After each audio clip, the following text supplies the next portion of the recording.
अगर कोई तुमसे कहे कि वो तुम्हारा दुख ले सकता है, लेकिन बदले में तुम्हें किसी और का दुख उठाना होगा।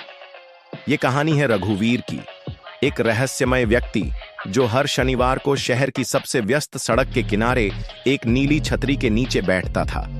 ना कोई दुकान, ना कोई नाम, ना कोई सामान, बस एक छोटा सा बोर्ड। दुख बदलता हूं, शर्त है, समझ के देना।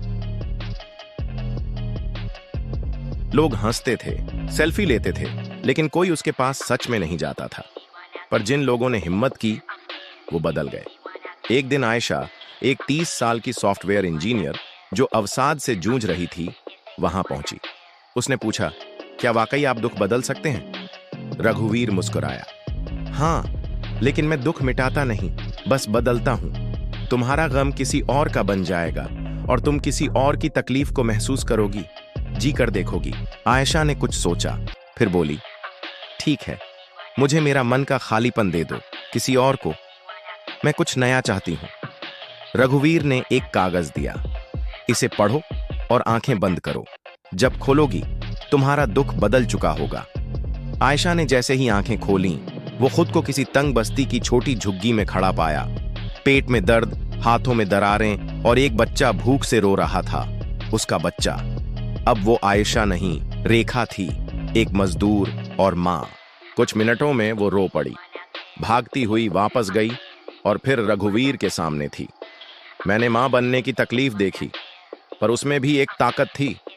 मेरा दर्द अलग था, लेकिन ये भी सच था। कैसे करते हैं आप ये? रघुवीर ने कहा, हर इंसान अपने दुख को सबसे बड़ा समझता है, लेकिन जब वो किसी और की तकलीफ को जीता है, तो उसे एहसास होता है उसका गम कितना हल्का था। यही बदलाव है। वो दिन था और उसके बाद आयशा ने अपने गम को दोबारा कभी बोझ नहीं कहा।